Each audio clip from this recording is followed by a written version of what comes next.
Mon mari m'a avoué qu'il m'avait trompée, en prétextant que m'avoir vu accoucher de notre fille avait anéanti toute attirance qu'il pouvait éprouver pour moi. Il a balancé ça comme si c'était une preuve de loyauté de sa part. J'ai assisté à des trucs qui me hanteront toute ma vie. Je ne te vois plus du tout comme une femme, mais comme une patiente à l'hôpital. 3 semaines à peine après la naissance, il passait déjà ses nuits chez sa collègue Megan. Pendant que je saignais, que je tirais mon lait et que je me débattais épuisée pour garder notre bébé en vie, lui s'épanchait chez Megan sur l'état de mon corps qui soi-disant le dégoûtait. « Ce n'est rien contre toi », assurait-il quand je l'ai confronté. « C'est biologique chez les hommes. On ne devrait pas assister à un accouchement. Ça bousille tout le désir, c'est prouvé. » Sauf qu'il n'y avait évidemment aucune étude, il avait tout inventé pour se donner une excuse pseudo-scientifique à son comportement abject. Après que j'ai découvert la liaison, il n'a même pas fait semblant de cacher quoi que ce soit. Il envoyait des messages à Megan devant moi et filait chez elle pendant que j'allaitais. À son retour, il m'expliquait à quel point ça lui procurait un soulagement de retrouver une femme dont le corps était encore propre. « Tu devrais me remercier d'être honnête. La plupart partiraient sans prévenir. Moi, je fais l'effort de sauver le couple, même si je suis bloquée par ma biologie, » ajoutait-il en toute bonne foi. Il m'a reléguée dans la chambre d'amis parce qu'il ne supportait plus de partager le lit avec un rappel vivant d'un acte médical. Il racontait dans le détail tout ce qu'il avait vu à l'accouchement, comme si c'était un traumatisme. Le corps qui se dilate, les liquides, l'odeur, je n'en reviens toujours pas. Pourtant, il s'attendait chaque jour à ce que je prépare ses repas, que je fasse sa lessive et que je m'occupe du bébé, parce que, selon lui, c'était mon rôle de mère. À nos amis, il présentait Megan comme son soutien émotionnel pour traverser cette période difficile. Blake a été marqué à vie, assurait-elle en lui massant l'épaule. Certains hommes développent carrément un stress post-traumatique après un accouchement. Ils méritent de la compassion, pas des reproches. Personne ne savait quoi répondre. La situation était lunaire, et Blake jouait à fond la carte de la victime, à raconter à qui voulait l'entendre combien il souffrait. J'ai tout fait pour l'accompagner pendant la grossesse. Et en retour, j'ai été traumatisée par l'accouchement. J'essaie de retrouver du désir, mais c'est impossible. Elle ne fait même plus attention à elle, se plaignait-il. 3 mois seulement après la naissance, je dormais à peine quelques heures. J'étais couverte de vomi et de couches, et il ne comprenait pas pourquoi je n'enfilais pas de la lingerie. Pour la fête des mères, il m'a offert un abonnement à la salle de sport. Pour notre anniversaire, une boîte de pilules amincissantes. Pour mon anniversaire à moi, un livre intitulé « Reconquérir son mari après la venue d'un bébé ». À chaque fois, il accompagnait le cadeau d'un petit discours sur l'importance de investir dans notre avenir en m'aidant à redevenir séduisante. « Je me bats pour nous, tu devrais te battre aussi », répétait-il. Ce n'est ni l'infidélité ni ces remarques humiliantes qui m'ont fait craquer. Le déclic est venu le jour où je l'ai surpris à une réunion pro. Il vend du matériel médical et assiste régulièrement à des opérations pour les démonstrations. Il rigolait avec ses collègues en décrivant une intervention du matin, lançant « Vous auriez vu le sang, le thorax grand ouvert, comme un homard ». Ce n'était donc pas le médical qui le perturbait, mais bien l'accouchement de sa propre femme. C'est là que j'ai réfléchi à ma vengeance. Je savais que son entreprise s'apprêtait à lancer un nouveau dispositif chirurgical et qu'il était censé être la vedette de la démo pour une promotion et une belle prime. Il préparait l'événement depuis des mois. La démonstration se ferait devant 200 acheteurs potentiels, tous les cadres dirigeants, et devrait être retransmise en direct sur grand écran lors d'une véritable opération. Le choix de la chirurgie, une césarienne. Quand il l'a appris, il a tenté de se défiler, mais son chef a insisté. Parfait pour montrer la précision de notre appareil. En cas de refus, la place revenait à son rival Ramon. La semaine qui a précédé la présentation, Blake s'est entraîné à vanter la beauté du miracle de la naissance, à évoquer le respect du corps féminin et la dimension sacrée de l'accouchement. Je l'entendais répéter ces phrases d'un cynisme absolu. Le matin du grand jour, Blake oscillait entre stress et suffisance. Sauf qu'il ignorait que j'avais prévenu Jenny, la femme de son patron, qui avait elle-même très mal vécu son accouchement. Je lui ai tout raconté sur Blake, son mépris, ses infidélités. Jenny, sous le choc, a immédiatement vu où je voulais en venir. Comme elle assistait aux démonstrations, elle savait que le public posait parfois des questions personnelles après la présentation. Au moment des questions, alors que Blake venait de terminer sa prestation sans faute, Jenny s'est levée. « Monsieur Blake, votre discours sur le respect de l'accouchement était admirable. Auriez-vous une expérience personnelle qui nourrit votre point de vue ?» Blake est resté pétrifié, le visage blême. 200 paires d'yeux braqués sur lui, attendant de l'entendre parler de son vécu de la naissance. Chez moi, devant le direct, ma fille sur les genoux, j'ai vu le moment exact où il a compris qu'il s'était fait coincer. Il a ouvert la bouche, mais rien n'est sorti. Sous les projecteurs chirurgicaux, la sueur perlait sur son front comme s'il avait couru un marathon. Silence dans la salle, les cadres se sont penchés en avant. Blake broyait le pupitre. Il a fini par balbutier vaguement au sujet du respect de la vie privée des patients, mais sa voix flanchait au mot « privé ». Jenny ne l'a pas lâché, a pris le temps d'ajuster sa veste, puis a ajouté d'une voix douce Je suis curieuse, Blake. Comment faites-vous pour concilier ce discours si élogieux sur la naissance avec ce que vous ressentez vraiment? Sa manière d'insister sur « vraiment » a fait froncer les sourcils dans les premiers rangs. Le visage de Blake a perdu toute couleur et il a tenté un rire, mais c'était plus un souffle étranglé qu'autre chose. Le patron de Blake, installé au premier rang, s'est penché en avant, délaissant le simple intérêt de façade pour une attention véritablement soutenue. Ramon, assis 3 sièges plus loin, arborait un sourire en coin et les bras croisés, parfaitement à son aise, comme s'il s'apprêtait à savourer la première de son émission préférée. Dans la salle,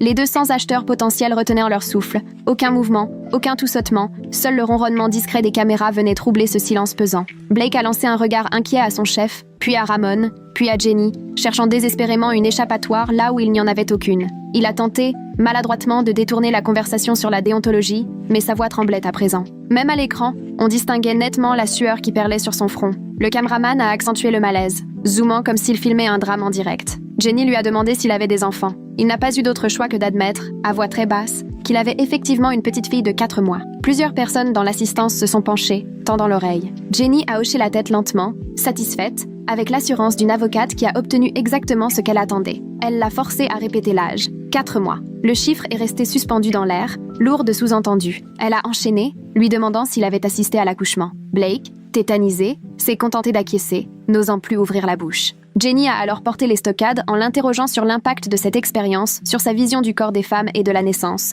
rappelant au passage à quel point il s'était montré ému lors de sa présentation. Elle voulait savoir ce qui avait vraiment motivé ces belles paroles. La bouche de Blake s'ouvrait, se refermait, sans laisser passer le moindre mot, telle une carpe hors de l'eau. Le silence, insupportable, s'éternisait. Au fond de la salle, quelqu'un a toussé, arrachant un sursaut à Blake qui, acculé, s'est vu incapable de dire ce qu'il pensait sans se tirer une balle dans le pied. Mais il ne parvenait pas non plus à jouer la comédie après s'être ainsi fait piéger. Il fouillait fébrilement sa mémoire, cherchant ne serait-ce qu'une réplique, et a fini par balbutier un pitoyable « c'était instructif ». Le mot a fait l'effet d'un poisson mort tombant lourdement au sol. Trop scolaire, trop détaché, et surtout tellement en décalage avec l'intensité émotive dont il avait fait preuve auparavant. Tenter de passer à la question suivante n'y changeait rien. L'embarras venait déjà de s'installer dans la salle, s'immisçant lentement parmi les acheteurs comme une traînée de sang dans l'eau. L'attitude de son patron a changé du tout au tout. Il est passé de l'intérêt inquiet, fronçant les sourcils, jetant un regard vers sa femme Jenny, puis sur Blake, manifestement déçu. Déjà, les chuchotements fusaient dans la salle. Une femme au 3e rang s'est penchée vers sa collègue pour lui glisser quelques mots qui l'ont fait hocher la tête. Ramon, lui, n'a même plus tenté de dissimuler son sourire victorieux.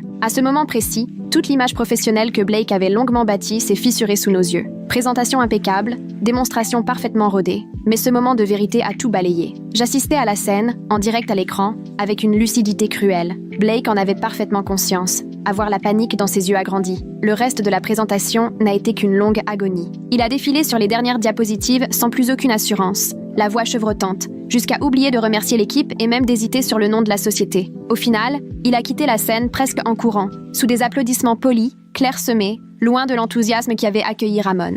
La caméra l'a suivi un instant, puis l'écran s'est figé sur le logo de l'entreprise. Je suis restée assise, la diffusion terminée, la petite endormie contre moi, le cœur battant à tout rompre mais les mains parfaitement immobiles. 21 minutes plus tard, Jenny a décroché, avec ce ton satisfait, empreint d'un certain sens de la justice. Elle m'a raconté que le patron de Blake lui avait parlé à part dès la fin, que les murmures dans le public étaient cinglants. Elle avait surpris 2 acheteurs discuter de la scène gênante. L'un trouvait que Blake cachait quelque chose, un autre trouvait inquiétant le contraste entre son discours et sa réaction réelle. Jenny m'a aussi raconté que, durant le cocktail, Ramon avait saisi l'occasion de répondre brillamment à toutes les questions, contrastant cruellement avec Blake, qui n'en paraissait alors que plus maladroit. Le patron n'a cessé de lancer à Blake des regards consternés. Jenny elle-même n'avait jamais vu une réputation se fissurer aussi rapidement. Blake n'est rentré que 3 heures plus tard, totalement démoralisé, la cravate de travers, la veste froissée et les yeux rougis. Il n'imaginait pas une seule seconde que j'avais orchestré tout ça, alors il a déballé son amertume dans le salon, s'apitoyant sur une « folle » qu'il aurait pris en embuscade avec ses questions privées, arpentant la pièce d'un pas nerveux, gesticulant dans tous les sens. Je l'écoutais avec bienveillance, tout en donnant le biberon à la petite, et je lui ai demandé, d'une voix douce et attentionnée, comment il avait répondu. Il a passé la main dans ses cheveux, admettant s'être totalement bloqué, n'ayant réussi qu'à fournir des réponses catastrophiques. Son patron lui a reconnu une préparation sans faille, mais a pointé du doigt sa gestion désastreuse des questions, remettant en cause sa capacité à résister à la pression. Ces mots précis. Blake les a répétés, 2 fois, incrédule. Visiblement, Ramon avait pris le relais en toute confiance, brillant, sûr de lui, exactement tout ce que Blake avait été incapable d'être. Il s'est effondré sur le canapé, la tête dans les mains, incapable de comprendre pourquoi cette femme s'était ainsi acharnée sur lui. Qu'est-ce qu'elle me voulait? Pourquoi s'acharner sur mon expérience personnelle? J'ai poussé un petit son compatissant, suggérant qu'elle était simplement curieuse. Mais Blake n'en démordait pas. Non, c'était personnel. Elle avait l'air de savoir quelque chose. Pendant 2 jours, je l'ai vu se déliter. Il consultait frénétiquement son téléphone, vérifiait ses mails toutes les 10 minutes, harcelait ses collègues à propos de la promotion.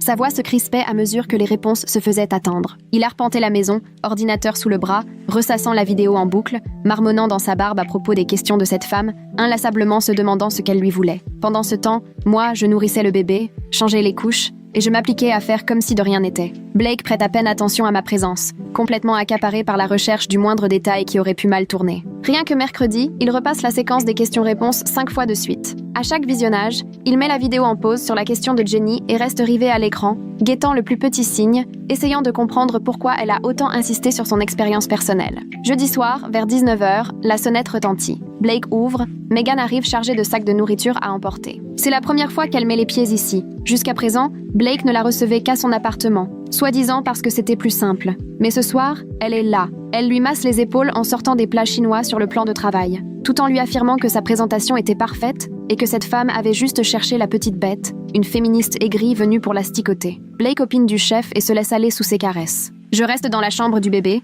assise dans le fauteuil à bascule, la porte entr'ouverte, à écouter leur voix qui résonne dans le couloir. Megan assène que Jenny doit avoir un problème avec les hommes, qu'elle voulait rabaisser Blake devant son patron. Blake est d'accord et ajoute qu'il y a toujours des femmes qui supportent mal de voir des hommes réussir dans le médical. Il passe 20 minutes à traîner Jenny dans la boue, la traitant de jalouse, d'aigrie. Je berce doucement ma fille en prêtant attention à tout ce qui se dit. Porté par le soutien de Megan, Blake semble reprendre confiance. Il concède qu'il dramatise sûrement, que la promotion lui revient de droit, et selon lui, Ramon n'a ni ses compétences techniques ni son aisance orale. Megan l'embrasse sur la joue et le tranquillise. Il a raison. Peu après, elle repart. Il est à peine 21h. Blake va se coucher, nettement plus détendu qu'il ne l'a été depuis plusieurs jours. Vendredi après-midi arrive. Blake est dans le salon quand son téléphone sonne. Moi, je suis à la cuisine en train de chauffer un biberon, mais je l'aperçois dans l'embrasure de la porte. Il décroche dès la première sonnerie. Sa voix sonne très professionnelle, enthousiaste. Et d'un coup, c'est comme si tout s'effondrait. Son visage se vide de toutes ses couleurs, son regard se perd, ses épaules s'affaissent.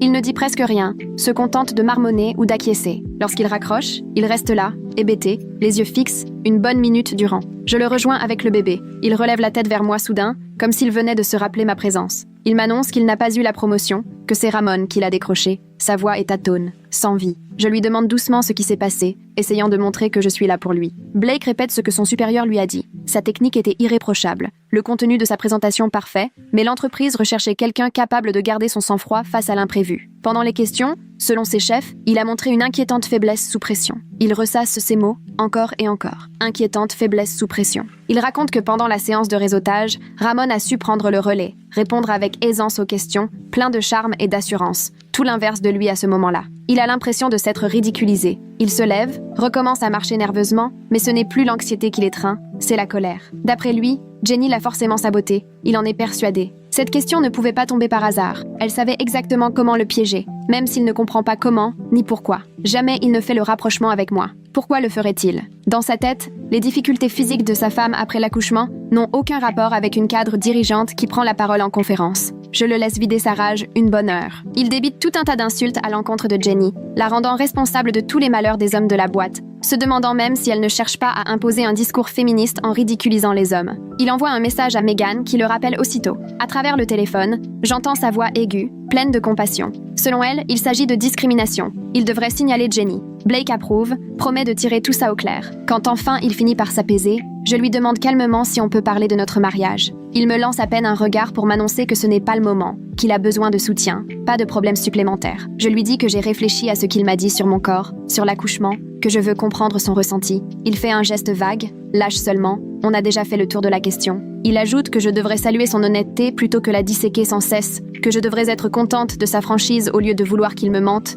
et que bien des hommes seraient déjà partis à sa place. Mais lui, il est encore là, il essaie de sauver notre couple malgré tout. Je hoche lentement la tête, puis, calmement, je lui annonce que j'ai contacté Jenny il y a 2 semaines. Là, pour la première fois, il me regarde vraiment, tout son corps en alerte. Je lui explique que j'ai tout raconté à Jenny, ce qu'il a dit de mon corps après la naissance, sa liaison avec Megan, son soi-disant rejet biologique. Blake blêmit, la bouche entrouverte sans mots qui en sortent. Je poursuis. toujours posée. Jenny n'a rien fait par hasard, c'est moi qui ai tout organisé. J'ai fait mes recherches sur la famille de son patron après avoir entendu parler de la présentation sur la césarienne, et j'ai très vite appris que Jenny avait elle-même eu un accouchement compliqué. Je l'ai appelée, lui ai révélé ce que pensait vraiment la nouvelle étoile montante de leur boîte à propos de la maternité. D'un coup, Blake reprend des couleurs. Son visage vire au rouge. Il s'emporte. Il hurle que j'ai ruiné sa carrière à cause de mes états d'âme post-partum, que je suis rancunière, imprévisible, que je lui ai tout fait perdre parce que je n'ai pas supporté sa sincérité. Je reste parfaitement calme et lui rappelle que je n'ai fait que dire la vérité à une femme qui posait une question pertinente sur ce qu'il avançait.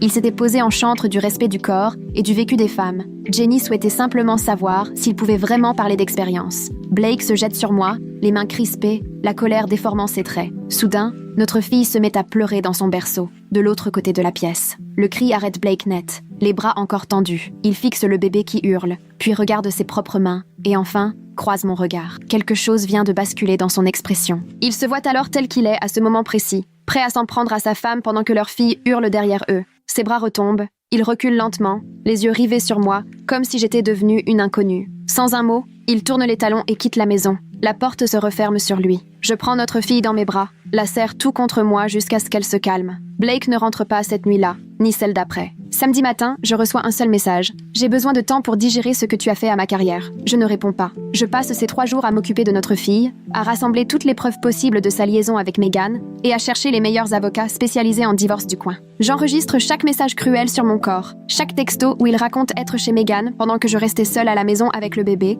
et j'imprime les relevés de banque montrant des nuits d'hôtel et des restaurants à des horaires où il prétendait travailler tard. Mon dossier atteint 43 pages. Lundi matin, j'appelle le cabinet de Dawn Hassan. Son assistante m'obtient un rendez-vous pour l'après-midi, grâce à un désistement. J'emmène le bébé avec moi, mon dossier sous le bras, avec une chronologie détaillée de toutes les absences de Blake en tant que père. Le cabinet de Dawn est situé dans un immeuble moderne du centre-ville, tout en verre et en mobilier design. Dawn a la quarantaine passée, les cheveux courts et gris, le regard acéré. En voyant ma fille de 4 mois, endormie dans son porte-bébé, elle me propose un café, puis m'invite à tout lui raconter. Je lui parle de la liaison commencée 3 semaines après l'accouchement, des remarques de Blake sur mon corps qui le dégoûtent, de son choix de m'installer dans la chambre d'amis, des abonnements à la salle de sport et des pilules amaigrissantes qu'il m'a offert, de sa façon d'exhiber Megan devant nos amis tout en prétendant être traumatisée par l'accouchement. Dawn prend des notes sur son ordinateur et, à mesure que j'avance, son visage se ferme. Quand je lui montre les messages entre Blake et Megan où il se moque ouvertement de mon corps après la naissance, Dawn laisse échapper un juron à voix basse. Elle me demande s'il y a encore d'autres preuves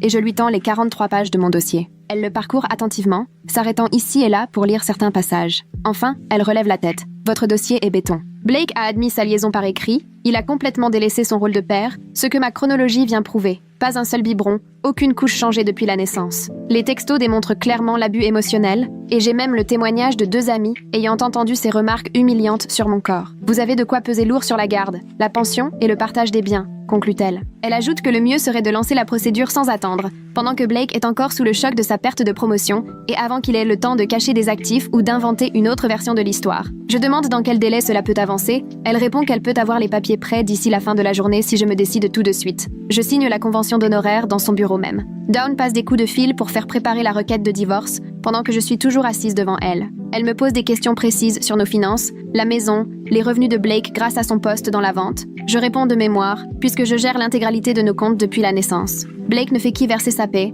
persuadé que je m'occupe de tout le reste. L'assistante de Dawn apporte les documents à lire et signer. La demande fait état de l'adultère, de l'abandon et des mauvais traitements comme motif du divorce. Nous sollicitons la garde principale, avec droit de visite surveillée pour Blake, tant qu'il n'a pas prouvé ses compétences parentales, une pension calculée sur la totalité de ses revenus et un partage favorable des biens, vu sa responsabilité dans la rupture du mariage. Je dépose la demande l'après-midi même. L'employé du greffe tamponne les documents et m'attribue un numéro de dossier. Dawn m'explique qu'un huissier remettra les papiers à Blake le mardi matin. Elle me conseille de me préparer à une réaction difficile quand il sera officiellement mis au courant. De retour chez moi, je transfère tous les papiers importants concernant Blake au cabinet de mon avocate pour qu'il soit en sécurité. Je change les serrures. La maison m'appartient de toute façon. Je l'avais achetée avant le mariage. Je transforme la chambre d'amis en chambre officielle et je range tous les vêtements de Blake dans des sacs poubelles au garage. Ensuite, j'attends. Mardi matin, à 9h30, mon téléphone commence à sonner. Blake m'appelle 3 fois d'affilée. Je ne décroche pas. Il laisse un message. Il hurle, m'insultant de sorcière vindicative, qui veut lui pourrir la vie.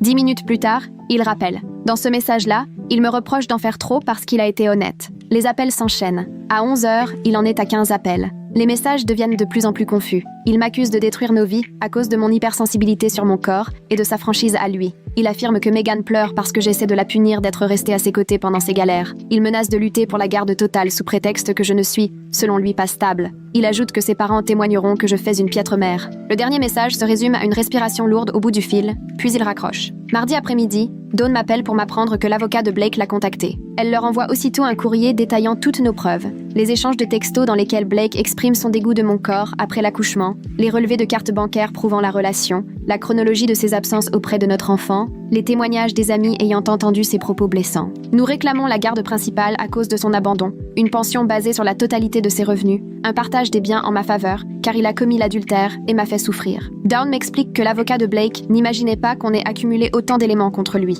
Elle pense qu'il s'imaginait que j'allais me contenter d'évoquer de vagues, différents irréconciliables, sans jamais pointer la faute du doigt. Mercredi, la mère de Blake m'appelle. Dès le début, elle lâche « Un garçon reste un garçon, tu sais », sous-entendant que tous les hommes finissent un jour par trébucher sur la fidélité. À l'entendre, je devrais être bien plus compréhensive face aux besoins de Blake et cesser de vouloir le punir. Selon elle, je suis trop intransigeante à lancer une procédure de divorce plutôt que de tenter de recoller les morceaux. Blake, dit-elle, a fait une erreur, mais cela n'enlève rien au fait que c'est un bon père et qu'il subvient à nos besoins. Son père prend la suite de la conversation et me propose une thérapie de couple. Je connais un très bon conseiller chrétien, il aide les couples à surmonter l'infidélité. Si tu acceptes de laisser tomber le divorce et que tu veux bien travailler sur votre mariage, Blake pourrait rentrer à la maison dès ce week-end. Je prends le temps d'inspirer avant de leur rappeler que leur fils m'a trompée 3 semaines après l'accouchement. Pendant que j'étais en train d'hémorragier et de me battre pour garder leur petite fille en vie sans dormir, Blake se lamentait chez sa maîtresse à propos de mon corps soi-disant abîmé. Il m'a dit avoir perdu tout désir pour moi après la naissance, qu'il ne supportait plus de partager le lit conjugal. 4 mois sans changer une couche, ni préparer un seul biberon la nuit.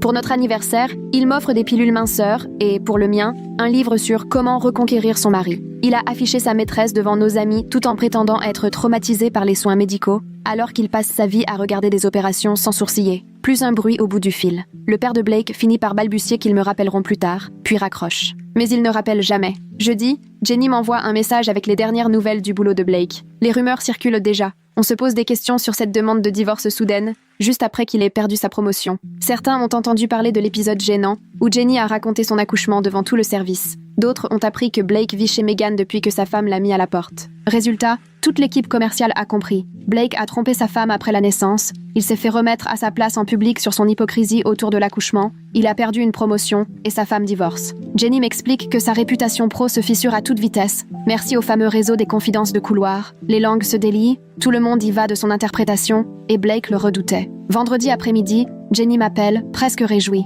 Elle a aperçu Megan à la cafétéria, le visage fermé. Sans rien lui dire, elle l'a entendu parler à une collègue. Megan croyait avoir mis le grappin sur un cadre dynamique promis à une belle carrière et se retrouve avec un homme largué, en plein divorce et bientôt bon pour la pension alimentaire. Blake squatte chez elle depuis presque une semaine et Megan commence à mesurer son choix. À en croire Jenny, Megan s'est nettement refroidie avec lui au bureau. Elle ne joue plus du tout la carte de la petite amie attentionnée et en réunion, elle l'ignore presque. Quand sa collègue lui demande si tout va bien entre eux, Megan se contente d'un « c'est compliqué » avant de clore la discussion. Samedi matin, Blake débarque chez moi avec un bouquet de fleurs et des excuses. Je le regarde s'approcher de l'entrée à travers la fenêtre, énorme bouquet à la main, l'air exténué. J'hésite à répondre, mais j'ai besoin d'entendre ce qu'il a à dire. J'ouvre la porte sans l'inviter à entrer. Blake se lance aussitôt sur son stress, ce qu'il aurait dit sans s'en rendre compte. L'échec de sa présentation lui aurait embrouillé l'esprit. Il a défoulé sa frustration sur moi, reconnaît-il. Il me jure vouloir réparer les choses, devenir enfin un vrai père pour notre fille. Ma famille lui manque, il sait avoir merdé, mais se dit prêt à tout aujourd'hui pour rattraper le coup.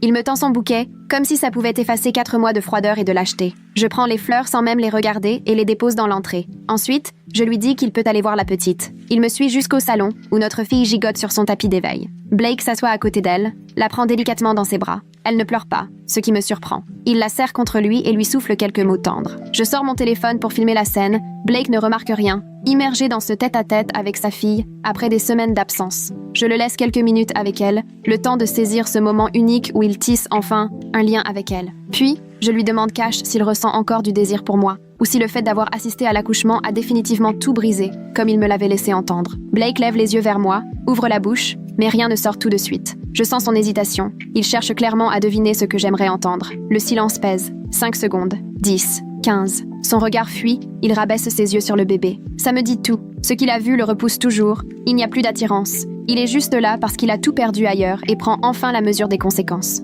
Il n'est pas revenu pour moi, juste pour sauver ce qui peut l'être. Blake finit par admettre qu'il essaie de faire bonne figure, même s'il reconnaît que son blocage est réel. Il s'est renseigné, après notre confrontation, et pense qu'une thérapie pourrait l'aider à dépasser ce dégoût. Il existerait des spécialistes pour les hommes qui développent des aversions après avoir vu un accouchement. Il se dit prêt à tenter le coup, si c'est le prix à payer pour rester dans la vie de sa fille et sauver ce qui peut l'être de notre couple. Il me regarde avec, croit-il, de la sincérité, mais je n'y vois que du désarroi. Je le remercie pour sa franchise, puis je lui annonce que le divorce suit son cours, comme prévu. J'accepterai qu'il voie sa fille à la condition qu'il prenne vraiment son rôle de père au sérieux, pas seulement quand ça lui chante. Son visage se fige, il proteste à peine. Je reprends notre fille dans mes bras et je lui indique la sortie d'une simple phrase. Il s'en va, sans ajouter un mot. Je l'entends démarrer, sa voiture s'éloigne dans la nuit. Sur mon téléphone, la vidéo reste affichée. Blake, tenant notre fille pour la première fois depuis des semaines, mais incapable de cacher son malaise quand on lui demande s'il pourrait un jour à nouveau ressentir du désir pour moi. 2 jours plus tard, Dawn m'appelle pour fixer notre prochain rendez-vous. L'avocat de Blake vient de transmettre sa proposition pour la garde.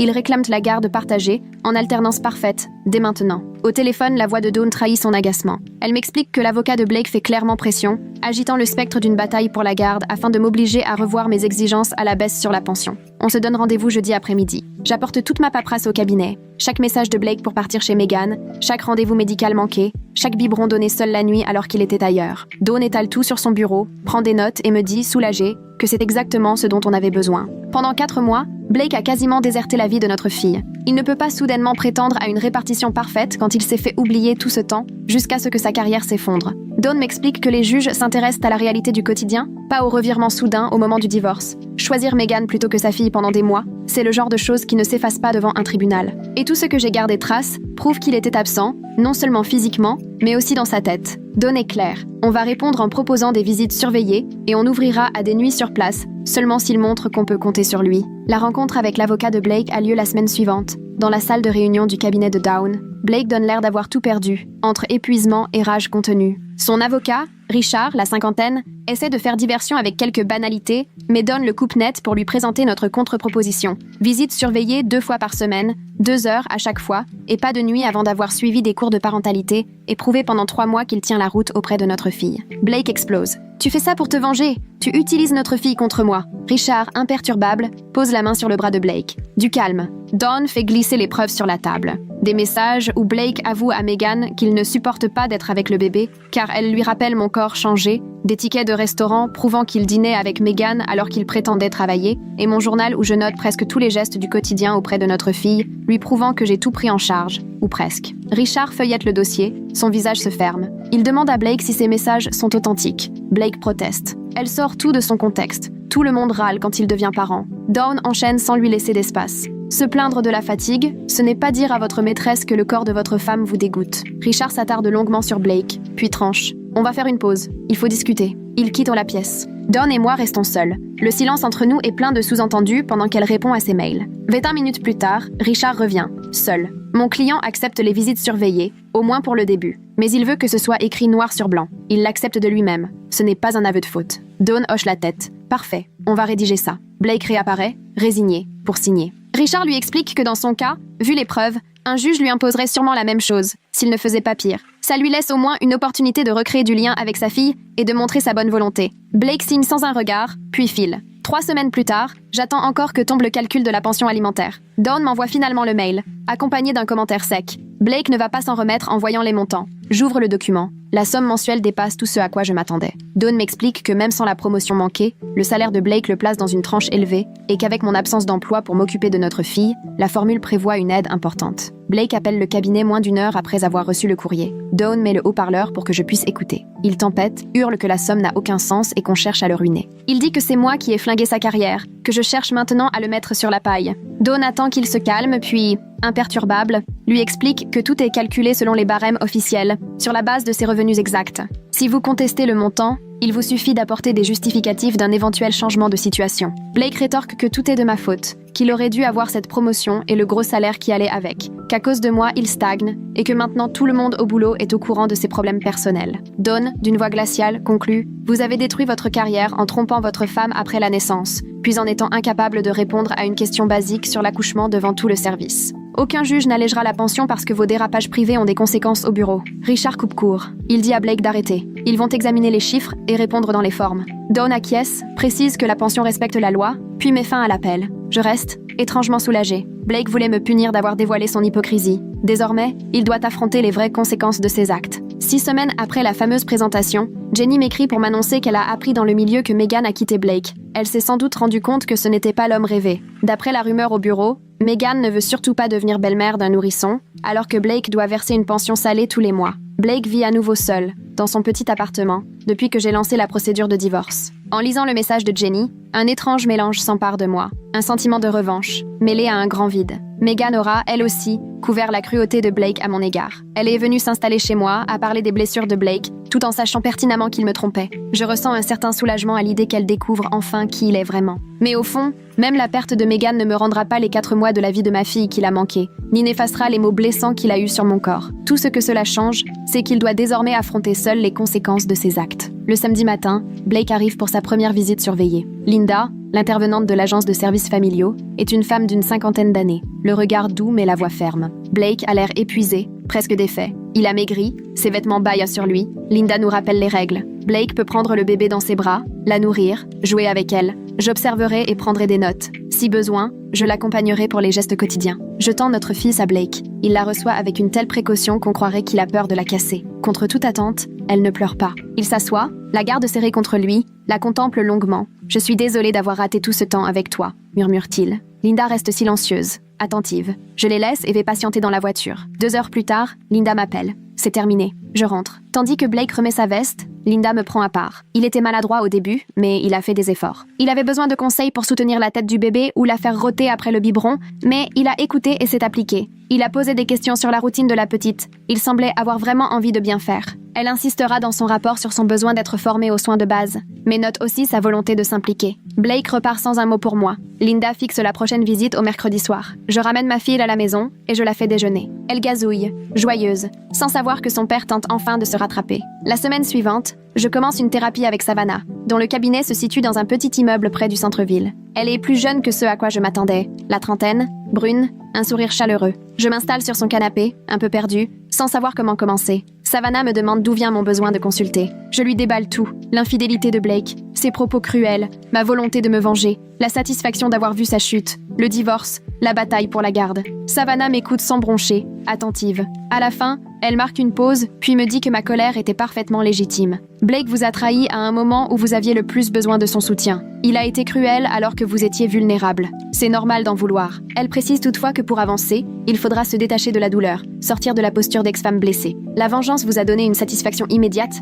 mais elle ne peut pas définir la suite de votre vie. Je lui demande ce qu'elle sous-entend. Savannah poursuit. Vous avez passé des mois centrés sur Blake, à préparer votre riposte, à prouver ses défaillances, à vous battre pour la garde et la pension. Tout cela était important, mais il faudrait maintenant réfléchir à qui vous êtes en dehors de cette histoire, en tant que mère et en tant que femme. Qu'est-ce que j'attends pour moi, à part voir Blake payer? Quelle vie est-ce que je veux pour ma fille et moi? Je n'ai aucune réponse à lui donner. Ce n'est pas grave, me rassure Savannah. C'est justement sur ça qu'on va travailler ensemble. Elle me propose alors des petits exercices à la maison. Écrire ce que j'aimais avant Blake, réfléchir à ce qui me donne confiance, en dehors de cette revanche. Nous convenons d'un prochain rendez-vous. Avec Jenny, on se retrouve de plus en plus souvent autour d'un café dans le quartier. Elle me livre son propre parcours. Accouchement compliqué, césarienne en urgence, 1 semaine bloquée à l'hôpital, mais son mari n'a jamais quitté sa chambre. Il a tout pris en main, les couches, les repas. Il lui disait qu'elle était belle, même épuisée et douloureuse. Jenny a les larmes aux yeux en me racontant ça. Le fait d'avoir une amie qui comprend à la fois la trahison et l'univers des commerciaux dans le médical,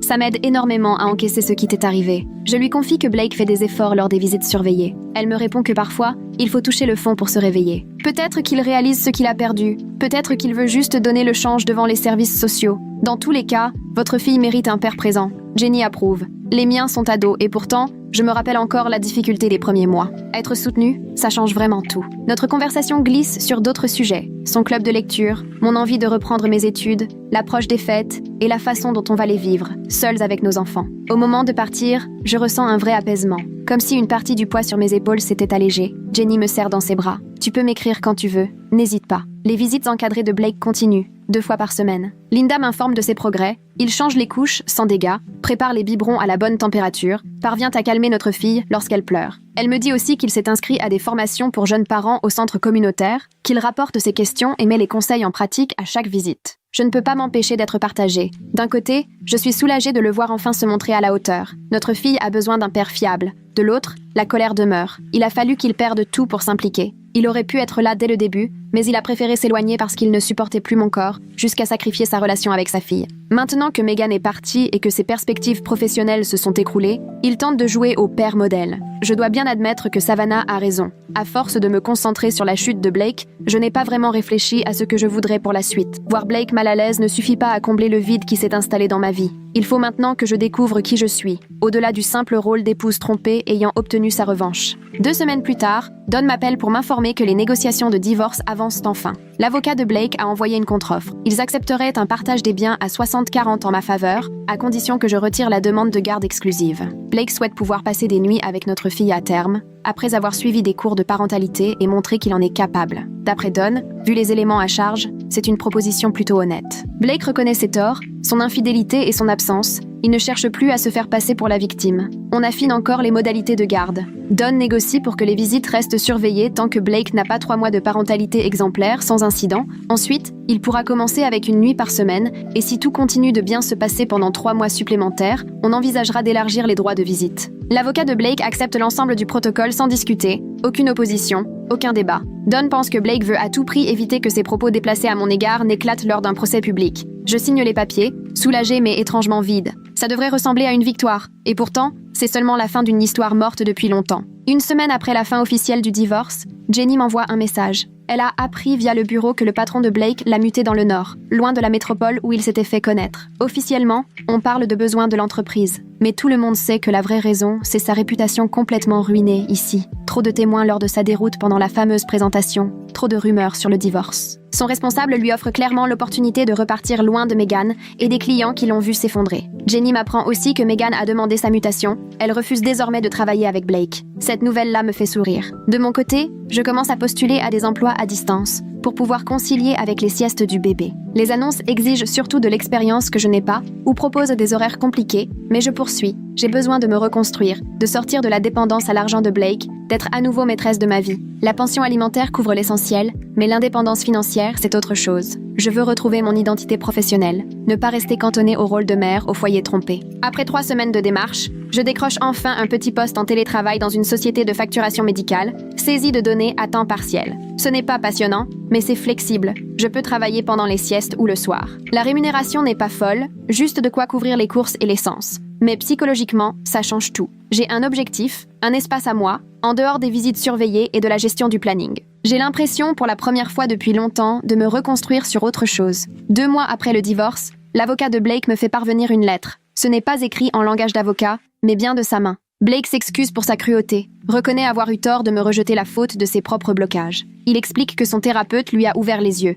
Il cherchait juste des excuses plutôt que d'affronter ses peurs. 2 pages entières où il détaille la honte qu'il ressent d'avoir critiqué mon corps, avoue au passage que ce n'était pas l'accouchement le problème. Il avait peur d'être père et se cachait derrière des prétextes. Il sait que je ne lui pardonnerai sûrement pas et ne me demande rien, mais souhaite que je sache qu'il fait de vrais efforts pour devenir un père meilleur. Je lis la lettre 3 fois. Une part de moi aimerait croire à son évolution, une autre se souvient de ses mots cruels, des messages envoyés à Megan devant moi. Je plie la lettre, la range dans un tiroir et je laisse couler. La superviseuse des visites transmet alors son rapport final. Son avis est clair. Blake peut voir notre fille sans surveillance à présent. Il a validé tous ses cours, s'échanger les couches, préparer les biberons, calmer la petite quand elle pleure. Il arrive à l'heure, pose des questions intelligentes, applique les conseils. Don me fait suivre le rapport et me demande ce que je décide. En regardant ma fille jouer avec ses cubes dans le salon, je sais qu'elle mérite d'avoir une relation avec son père. Blake s'est donné du mal, même si ça lui a coûté très cher pour le comprendre. Je réponds à Dawn de valider le passage aux visites libres. Ma fille a besoin de son père, même si entre lui et moi, il n'y aura jamais de retour en arrière. Un jeudi soir,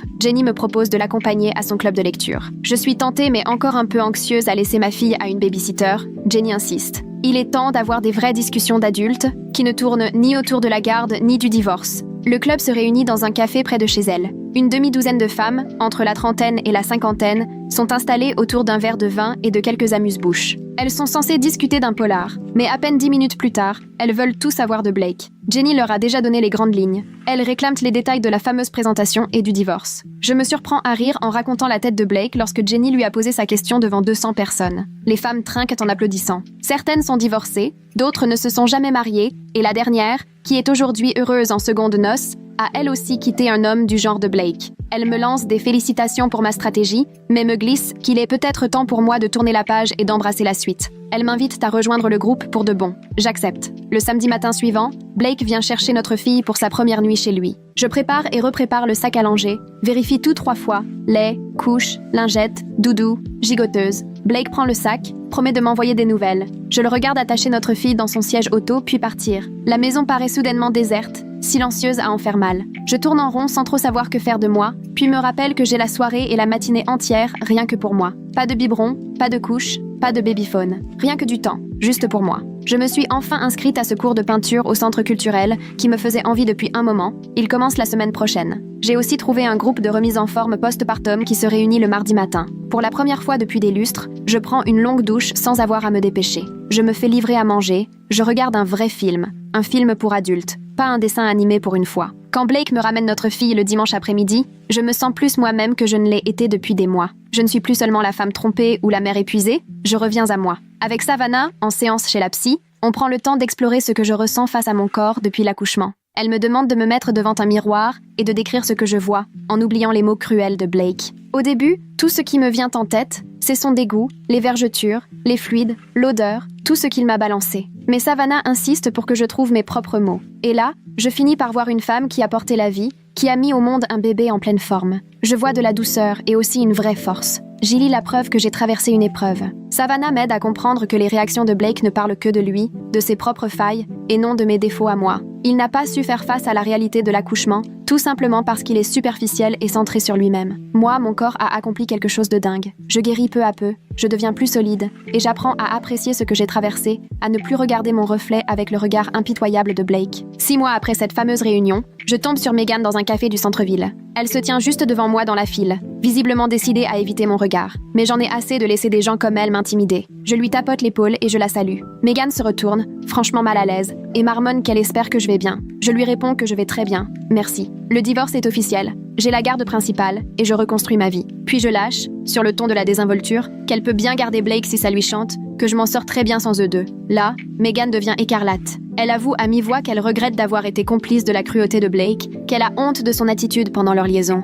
Elle pensait être différente, croire que Blake tenait vraiment à elle, mais il a commencé depuis quelques mois à lui faire les mêmes réflexions qu'à moi. Des remarques sur son poids, sa peau, sa façon de s'habiller. Elle comprend enfin que le problème, ce n'est pas les femmes, c'est Blake, et uniquement lui. Avec lui, il y aura toujours quelque chose qui cloche, parce que c'est à l'intérieur de lui que rien ne va. Je ne lui pardonne pas, mais ça me fait du bien qu'elle ait ouvert les yeux sur la vraie nature de Blake. Je lui souhaite bonne chance, je récupère mon café, et je reprends ma route, bien plus légère qu'avant. Blake revient chercher notre fille le samedi matin. J'ai vérifié le sac à langer 3 fois, ajouté des vêtements de rechange, je suis encore angoissée à l'idée de la laisser une nuit entière. Il l'attache dans le siège auto, moi je les regarde depuis la terrasse, et elle me fait un signe de sa petite main, de quoi me serrer la poitrine. Blake demande si elle fait enfin ses nuits. Je lui explique qu'elle se réveille encore vers 3 heures du matin mais se rendort assez vite. Il hoche la tête et précise qu'il a acheté la même marque de lait en poudre que moi pour éviter de la perturber. Je lui tends la liste des nouveaux aliments qu'on teste. La purée de patates douces, une compote, ces petites boules fondantes. Il prend la feuille et me promet, une fois de plus, de m'envoyer des messages pour me rassurer. Ce qui est étrange, c'est que la discussion reste posée, normale.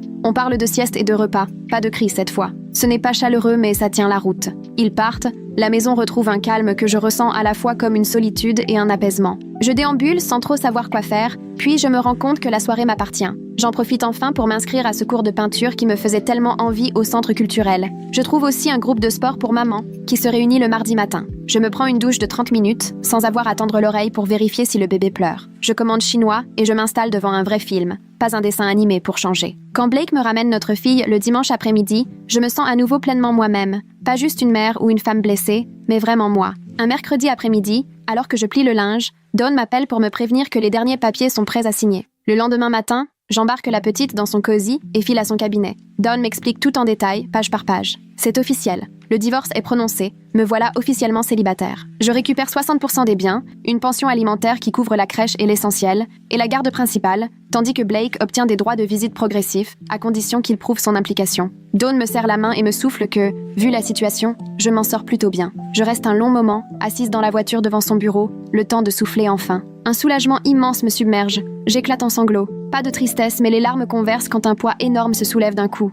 J'envoie un message à Jenny. C'est fait. Elle répond aussitôt avec une ribambelle d'émojis champagne et promet qu'on fêtera ça le week-end venu. Le samedi soir, Jenny organise une soirée chez elle. Les filles du club de lecture arrivent les bras chargés de bon vin et de fromage à tomber. Elles trinquent à ma capacité à rebondir, à mon ingéniosité, et quelqu'un lance que j'ai joué Blake comme un pro aux échecs, ce qui fait éclater de rire toute la tablée. Une autre plaisante en disant que je devrais écrire un guide de la revanche pour épouse trahie. Jenny lève son verre. À une vie meilleure sans fardeau superflu. On boit, on mange, et j'ai l'impression d'être vraiment heureuse, portée par ces femmes qui m'ont soutenue dans les pires moments. Elle me demande ce que je compte faire à présent que le divorce est derrière moi. Je parle du cours de peinture, du groupe de sport, de finir mon diplôme en ligne, et peut-être de recommencer à sortir, un jour, quand j'en aurai envie. Chacune hoche la tête, partage son histoire de renaissance après une séparation ou une trahison. En fin de soirée, je réalise que je me suis construit un vrai cercle d'amis, des femmes qui me connaissent avec toutes mes failles, mais tiennent sincèrement à ma présence. Un mardi matin, la mère de Blake m'appelle. Sa voix n'a plus rien à voir avec nos conversations d'avant. Elle est bien plus humble. Elle me présente ses excuses d'avoir minimisé ma douleur quand je lui ai parlé de la liaison, admet qu'elle a eu tort de supporter son fils et de lui chercher des excuses. Elle me demande si elle peut continuer à voir sa petite fille. Je lui ai répondu oui, mais à condition que tout se fasse selon mes règles. Les visites auront lieu chez moi et je resterai présente. Elle a immédiatement accepté. Ce samedi-là, elle est arrivée les bras chargés de jouets et de livres, a pris la petite dans ses bras et s'est mise à pleurer doucement. Elle m'a dit « Tu es une bonne mère, je regrette vraiment de ne pas t'en avoir parlé avant ». Le père de Blake n'est pas venu, mais elle m'a expliqué qu'il essayait de gérer à sa façon la honte de leur attitude passée. Je ne parviens pas encore à leur pardonner totalement, même si je reconnais qu'ils font un effort. Ma fille a tout de même le droit de connaître ses grands-parents, malgré leurs erreurs. Jenny m'a proposé d'aller déjeuner ensemble dans un petit café du centre, et à ma grande surprise, Tyler s'est joint à nous. On a commandé des sandwichs, parlé de tout et de rien au début. Puis Tyler a abordé la situation du nouveau service de Blake, qui ne tourne pas très rond. Les chiffres sont en baisse, des rumeurs de restructuration circulent, et il pense franchement que Blake a de quoi s'inquiéter à la prochaine vague de licenciements. Jenny m'a lancé un regard en coin, tandis que je sirotais mon thé glacé sans rien répondre. Les problèmes professionnels de Blake ne me concernent plus. Je n'ai plus envie de me réjouir de ses échecs, ni de me préoccuper de ses réussites. Jenny a changé de sujet et parlé de leur maison au bord du lac, me proposant d'y passer un week-end. J'ai accepté, décidé à ne plus vivre en fonction de ce que fait Blake. Plus tard, lors de ma séance du jeudi avec Savannah, elle m'a demandé si l'idée de refaire ma vie sentimentale m'avait effleurée. J'ai éclaté de rire en lui répondant que j'avais du mal à me souvenir de ce que ça fait, de plaire à quelqu'un. Elle a rappelé que le rejet de Blake ne venait que de ses propres failles, pas de mon apparence. J'en ai conscience, mais entre savoir quelque chose et le ressentir, il y a un monde. Ce week-end-là, par curiosité, j'ai téléchargé une appli de rencontre et parcouru quelques profils pendant la sieste du bébé. J'ai discuté sans grand enthousiasme avec quelques hommes. Rien d'important, mais cela m'a rappelé que j'existe aussi en dehors de mon rôle de maman. J'ai pris un café avec Lucas, un prof charmant qui m'a fait rire. On a parlé littérature, boulot, aucun mot sur mon divorce ou mon bébé, jusqu'à ce que j'aborde le sujet moi-même. Il m'a dit qu'il admirait les mères célibataires, qu'il trouvait cela sacrément courageux. Je ne l'ai pas revu, ce n'était pas le moment, mais ça m'a rassuré de voir que j'en étais capable quand je serai prête. Savannah m'aide à reprendre confiance, à envisager l'intimité physique autrement, à me réapproprier ce que Blake avait démoli. On a parlé de redéfinir ma sexualité, selon mes propres envies, sans laisser les paroles blessantes de Blake continuer à m'atteindre. Un dimanche après-midi, Blake m'a appelé, tout excité. Notre fille avait fait ses premiers pas chez lui. Il m'a raconté, un sourire dans la voix, comment elle s'était agrippée à la table basse avant d'oser 3 petits pas hésitants puis de se laisser tomber sur les fesses. Il semblait sincèrement heureux, pas amer, pas forcé, mais vraiment fier. Je l'ai remercié d'avoir pensé à me prévenir et lui ai demandé de filmer la prochaine fois. Après avoir raccroché, je me suis rendu compte que c'était la première fois que je le voyais vraiment endosser son rôle de père, au-delà de la simple obligation imposée par un jugement. Peut-être qu'il mûrit enfin. Peut-être que le fait d'être père à mi-temps lui apprend à savourer ces moments au lieu de les considérer comme acquis. Je ne lui pardonne pas ce qu'il m'a fait, mais j'espère qu'il saura être un bon père pour notre fille. De mon côté, je me suis inscrite à des cours en ligne pour finir mon diplôme, abandonnée quand je suis tombée enceinte parce que Blake ne voyait pas l'utilité de 2 salaires. Aujourd'hui, je suis des cours de gestion le soir, une fois le bébé couché. Entre le travail, les études et la maternité, je n'arrête jamais, mais ce tourbillon me plaît. J'ai le sentiment de construire quelque chose à moi, de ne plus juste survivre au jour le jour. C'est ma vie à moi que je façonne. Une vie qui ne se résume ni à la trahison de Blake, ni à l'idée de revanche, ni même uniquement à être mère. J'avance grâce aux objectifs que je me fixe. Parfois, j'étudie à minuit avec un café à la main, je rends mes devoirs pendant les siestes du bébé, et je sens mon esprit sortir du brouillard de ces derniers mois. Peu à peu, je retrouve celle que j'étais, tout en devenant celle que je choisis d'être. Un vendredi, Jenny m'a appelé pour nous inviter, ma fille et moi, à passer le week-end chez elle au bord du lac. Elle m'a assuré que ses enfants avaient hâte de nous rencontrer et que Tyler préparerait un barbecue le samedi. J'ai préparé nos affaires et pris la route pour 2 heures vers le nord. Sa maison, au bord de l'eau, avec son petit ponton et sa plage privée, était idyllique. Les enfants de Jenny, 7 et 9 ans, étaient adorables avec ma fille, lui montrèrent des cailloux, des feuilles, la laisser leur attraper les doigts. On a mangé dehors, des burgers grillés par Tyler, devant le coucher du soleil. Jenny et moi avons discuté longuement pendant que les enfants jouaient dans l'eau peu profonde. Pour la première fois depuis ma grossesse, je me suis sentie réellement heureuse. Pas juste « ça va » ou « je m'en sors », mais profondément heureuse. J'avais enfin des amis sur qui je pouvais compter, un vrai réseau de soutien et un avenir qui dépendait de moi seule. Ma fille riait aux éclats en éclaboussant l'eau. J'ai immortalisé ce moment, la preuve que j'avais su trouver le bonheur après avoir traversé le pire. Un soir, alors que je préparais le dîner, Blake m'a appelé. Il avait l'air hésitant, m'a demandé s'il pouvait me parler du planning de garde. J'ai mis le haut-parleur et continué à découper mes légumes pendant que notre fille jouait par terre avec ses cubes. Il a expliqué qu'il avait réfléchi à ajouter la nuit du mercredi à la garde, trouvant que les visites du week-end se passaient bien et que la petite serait heureuse de passer plus de temps avec lui. Il m'a raconté comme elle l'appelait régulièrement « Papa », maintenant, comme son visage s'illuminait quand il venait la chercher. Je l'ai regardé empiler ses cubes, rire quand tout s'écroulait, et j'ai répondu que j'allais y penser et le rappeler le lendemain. Après avoir raccroché, je me suis assise sur le tapis à côté d'elle. J'ai longuement réfléchi. Fallait-il privilégier ce qui était le mieux pour elle ou ce que je trouvais juste pour moi? Blake m'a blessée, certes, mais elle mérite un père présent. Je l'ai rappelé le lendemain pour accepter les nuits du mercredi à partir de la semaine suivante. Il m'a sincèrement remercié, heureux, et je lui ai précisé que je le faisais uniquement pour elle, pas pour lui pardonner quoi que ce soit. Il a dit qu'il comprenait. Les semaines suivantes, j'ai tout donné pour l'anniversaire de ma fille. J'ai invité Jenny et toutes les femmes du club de lecture. Ma mère et ma sœur font 3 heures de route pour être là. J'ai commandé un gâteau en forme de papillon et décoré le salon de ballons roses et violets. Blake doit passer prendre notre fille à 10 heures tapantes pour sa visite. Il arrive à l'heure, les bras chargés d'un cadeau joliment emballé, et observe longuement les décorations, la table remplie de gourmandises. Il me demande à quelle heure commence la fête et je lui réponds « à 14 heures », en ajoutant aussitôt « mais tu n'es pas invité à rester ». Cette fête, c'est pour ceux qui m'ont épaulé pendant la pire année de ma vie. Il ouvre la bouche, prêt à protester, finalement se ravise. Il serre notre fille contre lui, l'embrasse tendrement sur la tête, lui souhaite un joyeux anniversaire et l'emmène vers la voiture, son sac allongé sur l'épaule. Je les regarde partir et je termine de fignoler les préparatifs. Jenny arrive la première, les bras chargés d'un immense ours en peluche. Les autres amis suivent, distribuant cadeaux et étreintes. Ma mère fond en larmes en me voyant, bouleversée par le chemin parcouru depuis 1 an. On mange du gâteau, on s'amuse en voyant ma fille s'en mettre partout sur le visage. Tout le monde prend des photos. Je souffle la bougie pour elle et en secret,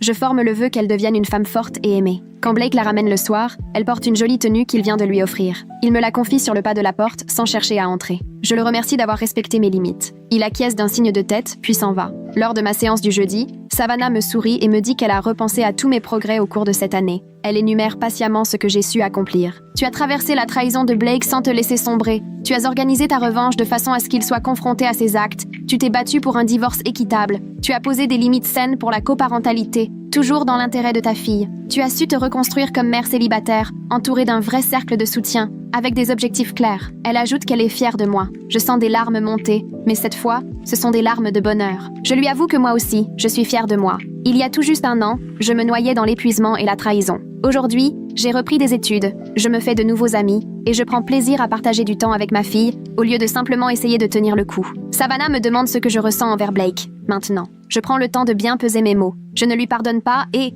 honnêtement, je doute d'y arriver un jour. Ce qu'il a fait était cruel, et le timing n'a rien arrangé. Mais je ne le hais plus non plus. C'est simplement le père de ma fille, quelqu'un avec qui il va falloir gérer les choses, concrètement, encore pendant 17 ans. Elle hoche la tête et me dit que c'est sain. La colère t'a porté quand tu en avais besoin pour avancer. Aujourd'hui, elle n'a plus sa place. Je m'assieds par terre dans le salon et je regarde ma fille jouer avec ses jouets. Elle a tellement changé en 1 an. Elle se hisse contre la table basse et longe le bord, vacillante, tout en babillant, ses mots se précisant. Elle a les cheveux foncés de Blake mais mon sourire. Je repense à tout ce que cette année a charrié. La cruauté de Blake aurait pu me détruire. Apprendre son infidélité 3 semaines après avoir accouché, alors que j'étais vidée, entendre son dégoût pour mon corps, être reléguée dans la chambre d'amis comme si j'étais de trop, rencontrer Megan et encaisser ses justifications. Tout cela aurait dû me briser, mais j'en ai tiré de la force. J'ai tout préparé minutieusement et j'ai mis sa duplicité au grand jour devant tous ceux qui comptaient pour sa carrière. J'ai demandé le divorce, j'ai lutté pour obtenir ce que je méritais et j'ai reconstruit une existence entourée d'amis véritables, d'un réel soutien. Je suis retournée à la fac, j'ai recommencé à sortir. Mon corps a donné la vie. Il a survécu à la trahison, aux nuits blanches et à la reconstruction. Il m'a portée jusqu'ici. Je ne suis plus cette femme perdue dans la salle d'accouchement. Je suis plus forte, plus lucide, plus indépendante. Blake a tout fait pour me faire sentir laide et sans valeur, mais il a échoué. Je regarde ma fille et je souris. Elle grandira en sachant que sa mère s'est montrée forte. Rien n'est plus précieux.